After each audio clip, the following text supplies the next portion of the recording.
और अब बात सत्य और तथ्य की। डोनाल्ड ट्रंप ने कभी सपने में भी नहीं सोचा होगा कि भारत को घेरते घेरते एक दिन वो खुद घिरने लगेंगे। ट्रंप के लिए टेंशन की बात यह है कि उन्हें घेरने वालों में उनके ही पूर्व एनएसए जॉन बोल्टन शामिल हैं। उनका मानना है कि ट्रंप प्रशासन ने दशकों से चली आ रही अमेरिकी कोशिशों को बर्बाद कर दिया है। यह मिलियन डॉलर क्वेश्चन है कि अपने दूसरे कार्यकाल में यानी टर्म में डोनाल्ड ट्रंप को क्या हुआ है, उनके तेवर क्यों बदल गए हैं। यह सवाल दिमाग में घूम ही रहा था कि जो बाइडेन के दौर में एनएसए रहे जैक सुलिवान ने बहुत बड़ा खुलासा, पर्दाफाश कर दिया। जैक का दावा है कि ट्रंप ने अपनी फैमिली और पाकिस्तान के बीच बिजनेस को बढ़ावा देने के लिए एक डील करी है। भारत के साथ दशकों पुराने रिश्तों को बिगाड़ दिया है। यह कौन सा बिजनेस है जिसके बारे में जैक सुलिवान दावा कर रहे हैं? दरअसल यह business world liberty financial company और पाकिस्तान की क्रिप्टो काउंसिल के बीच का है।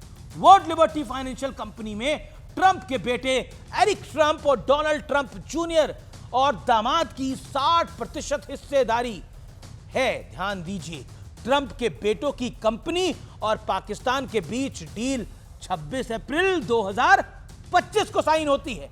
ठीक सुना आपने, पहलगाम में आतंकी हमले के 4 दिन बाद डोनाल्ड ट्रंप के बेटों की कंपनी और पाकिस्तान के बीच बिजनेस डील होती है।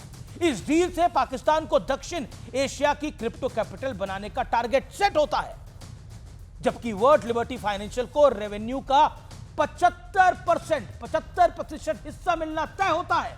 अनुमान है कि पाकिस्तान का क्रिप्टो बाजार 2 वर्षों में 34,000 करोड़ रुपए का हो सकता है।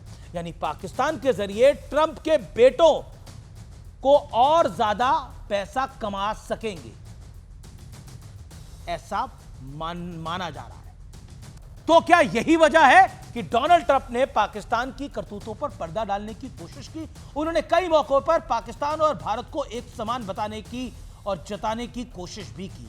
शोर मचा मचाकर पाकिस्तान और भारत के बीच सीज फायर कराने का ढोल पीटा।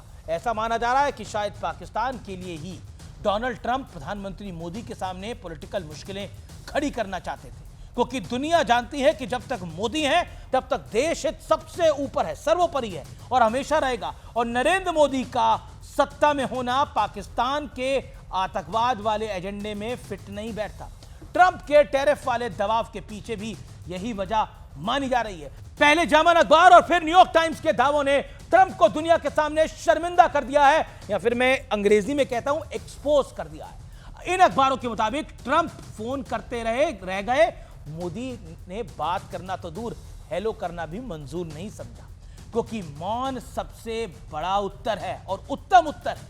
कर्म आपका जवाब होना चाहिए, शोर आपकी कामयाबी का हो। प्रधानमंत्री नरेंद्र मोदी ये सारी बातें आज से नहीं तब से जानते हैं जब से वो गुजरात के सीएम थे।